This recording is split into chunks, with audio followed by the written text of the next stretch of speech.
The battle to liberate the Iraqi city of Mosul from ISIS militants began on Monday, and this is the biggest military operation since the departure of the United States from Iraq in 2011. Now, Mosul has strategic significance. It's located near the border with Turkey and Syria, and that's where ISIS rebels have joined the insurgency against the Syrian regime of President Bashar al-Assad. And so we've got these refugees coming from Syria. Now, here's the problem. The U.S. State Department is now showing that very few Christian refugees have been accepted from Syria, despite the fact that they've been deliberate targets of ISIS, and they comprise more than 10% of the population. Christians have only constituted about 1.2% of the refugee visas issued. Joining me right now to talk about why this is the case and what can be done about it is Martin Manna. He is president of the Metro Detroit-based Chaldean American Chamber of Commerce and the Chaldean Community Foundation. You can also follow up on what we're talking about today by going to chaldeanchamber.com and chaldeanfoundation.org. Martin, good to have you with me. Thanks. Thank you for having me. Are those the numbers that you've heard as well, that only 1.2% of the Syrian refugees are Christians? That is correct, either Christian or Yazidi. So the minority representation, there's this gross injustice from our viewpoint of the numbers that are being allowed to come here to the United States.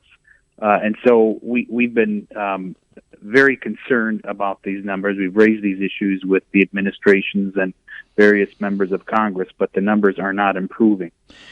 What do they say when you point this out to them? I mean, we know that ISIS has formally defined war on Christians and, again, other religious minorities. Don't they understand? I mean, how do they account for this discrepancy? Well, it's like when this issue arises, everyone has sympathy towards the issue. Right. But what is being done about it, right? So that's the real concern. When you go back in history and you talk about genocide being committed amongst other religious or ethnic groups, the U.S. has had a strong policy. We talk about the Shiite Muslims more recently during the first Gulf War in Iraq, and some 12 to 15,000 Iraqi Shiites were allowed to come to the United States and given priority status because they felt that they were being discriminated against by Saddam Hussein. Mm-hmm. We go back to the Kosovo War, Somalia, the Second Congo War. There's many instances in which there are acts of genocide committed against minority populations, and the U.S. immediately steps in and issues some sort of decree or an effort to help aid these communities that are being persecuted against. However, when it's been the Christian community more recently, and we could go back to 2003 and talk about the history of the persecution of the Chaldean, Syrian, Syriac community, the indigenous people of Iraq and Syria, the policy has been non-existent. As a matter of fact, it's been detrimental to these communities. You look at Iraq in 2003, more than 340 churches, less than 40 remain today. A population at one point of 1.4 million, less than 200,000 today. And now we talk about Syria, in which the Syriac Catholic and Syriac Orthodox patriarchs both are headquartered in Damascus, a community that is 10% of that population, yet more than 500,000 have fled.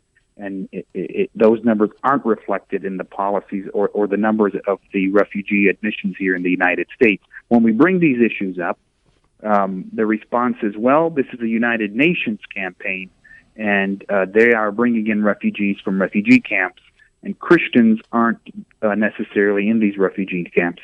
Well, the reason they're not in these refugee camps is because even in these refugee camps, they're being discriminated against. They're often targeted. They're being persecuted. There's constant intimidation. Even they're in the fearful camps. for their lives. Oh, absolutely, because they're a very small minority.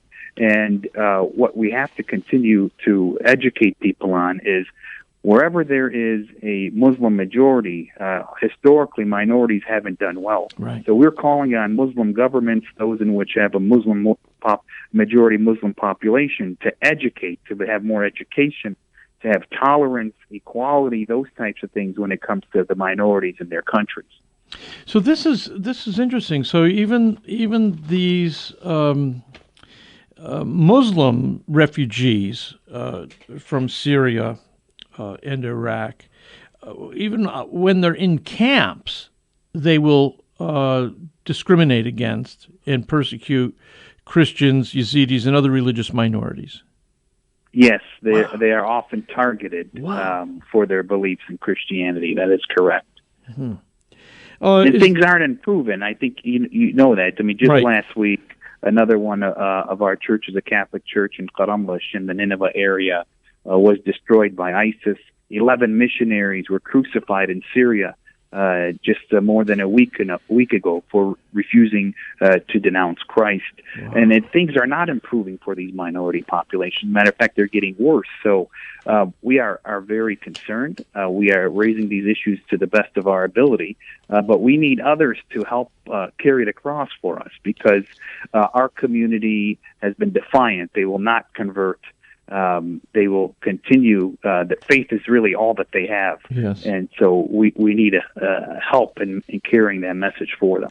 What can listeners do here then? Because my listeners are especially attuned to these problems of authentic persecution, and that's what you've got here. This is not just harassment; this is persecution. What can they do? Well, this has been a genocide. I mean, this is Secretary Kerry came out and said that's this true. Is a genocide being that's right. committed. So, like other genocides, the U.S. should create priority status. So what we're requesting is for other lay people to get more involved in the political process. It's one thing for me to go out and demand action and advocate for my community that's being persecuted in Iraq and Syria. It's another when other Americans understand their fate and get more involved and call their members and say, what is the U.S. doing? Why isn't this community be given priority status like other communities before them? What are we doing to protect these communities in the Middle East so that this persecution that has been going on for quite a long time, that we have some sort of impact to preserve their language, their identity, their culture? So that what are we doing against these governments that allow this persecution, even in other countries throughout the Middle East? We need more people to make these members aware of the ongoing crisis that is happening throughout the Middle East. That's important. So one thing we can do is let our representatives know and, again, highlight that what you've got here is ongoing genocide. And that's the language that the U.S. Secretary of State has used it. I believe the Congress has used it as well, haven't they? Yes. Both the Secretary of State, the administration, the House and Senate. There was a resolution passed discussing the genocide against mainly the Christian and Yazidi communities. And so we're taking action based on what the administration has finally done. Reluctantly, we feel. But now that there's been a genocide committed against the community and it's been recognized, there should be action like there has been historically. We're not asking for anything different. But if we're going to protect the Iraqi Shiite community, those at the Kosovo War, from Somalia, we should do the same thing for the Christians who are being persecuted in the Middle East. Yeah. Do you think the administration figured that this idea of religious discrimination was just not that important, and that there are other more important issues we have to get to, and then the religious discrimination issue will take care of itself down the road? Is that what they were thinking? I think it's not a priority. It really hasn't been. Yeah. Had this been any other minority, I always tell people, we should, and shame on us for saying this, but had this not, maybe we shouldn't talk to this administration or certain members of Congress and say that these are Christians being persecuted. Had we been a community that was a different form of minority, there might have been a different outcome. Yeah. Well, thank you so much, Martin. And how do people stay in touch with you and stay abreast of this issue? Sure. Our website, chaldeanfoundation.org, always has a summary of our activities, and we can be reached through there. Thank you so much for having me on. We'll talk again, Martin. Thanks. Okay, bye-bye. chaldeanfoundation.org. I'm Al Kresta.